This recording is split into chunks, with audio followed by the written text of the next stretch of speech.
right, so Texas and Georgia just took the field yesterday, and overall, man, it was a great game. Defensive game. Uh, Georgia was very uncharacteristically start out a little hot. Well, not really. Defensively, we started out very strong. Offensively, we looked like crap. Two great teams, two great defenses. Both neither team's quarterback or offense could really get going. Georgia's defense was probably the most dominant. I thought that shout out to Jalon Walker, man, for being the X factor yesterday. 6'2", about 6'2", 6'3", 245 pounds, 240, linebacker, inside linebacker, outside linebacker. Really didn't matter where they put him. He was making plays, and nobody on Texas could do anything with him. And Texas has a very good offensive line, and they couldn't do nothing with him. I mean, the man had literally 8 solo tackles.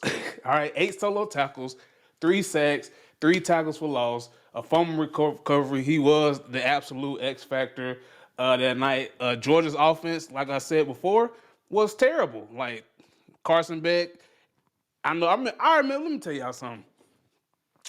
I remember when the season started, and there were so many boards that had Carson Beck as the number one quarterback, the number one player in the whole 2025 draft. And I said, what are you guys smoking? I mean, what are you smoking? I like Carson Beck. He does a good job for my Bulldogs, but is he the best player in college football right now? No. Is he the best player in this draft class right now? No, not at all. And he looked like a second, third, fourth round pick. You know, good. He wasn't even good. He looked undraftable versus Texas to me. He looked very undraftable. I would definitely take Quinn Ewers or Arch Manning over Carson Beck yesterday. Or would took either one of them over Carson Beck. He did everything he could to try to lose that game for the Bulldogs. Let's see, Texas. Texas, Steve Sarkisian, you are, for lack of a better word, an idiot, because why would you create a quarterback controversy? I'm not even on your staff. I'm not even in your locker room. And from the outside looking in, I can tell that the quarterback was not the issue. I even got on Twitter saying the quarterback is not the issue. Your offensive line is getting whooped. You are putting these guys in the play calling is subpar. It's not the quarterbacks. No matter who you have at quarterback, if your offensive line getting whooped by Jalon Walker and crew, ain't nothing you can do. And by putting Arch Manning in at all, you create a quarterback controversy. And I think this is the worst possible time to create a quarterback controversy because basically this whole season, everybody knew that this was Quinn Ewers' team. Even though he was hurt, when he come back, this is Quinn Ewers' team. And for you to bench him for Arch Manning for 2 drives, if you're going to bench him the whole game. Bench him the whole game. Don't bench him for 2 drives and then put him back in. Cause now you just like, I don't know what to do. When you meet a opponent that is equal or on par with your roster, you don't know what to do. So I thought you created a situation that should have never been created.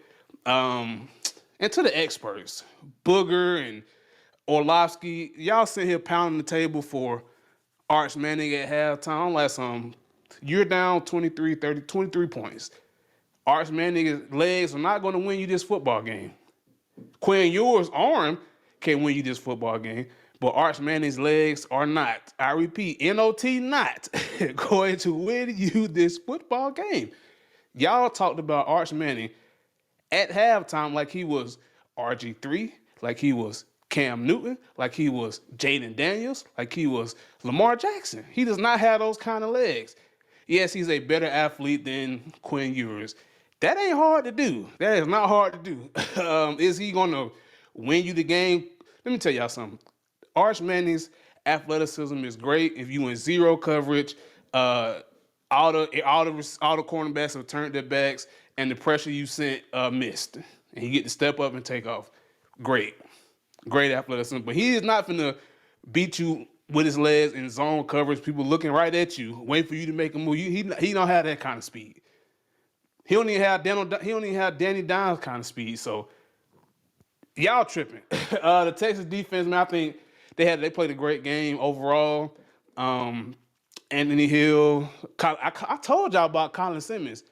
I told you, I said Colin Simmons is a dude. He is a dude. I've been telling y'all that. He is a dude. I think the Texas defense is gonna be fine. I think the Texas overall is gonna be fine. Now, this quarterback controversy could come back and bite him in the you know what. You know what I'm saying? Because now you got a team that doesn't have an identity at quarterback because you took Quinn Ewers out, put Arch Manning in, then you put Quinn Ewers back in. Now we don't know who team it is.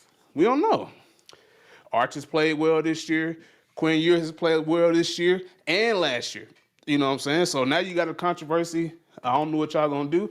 But what were your big takeaways from this game? I'm Coach Lee, and I'm out.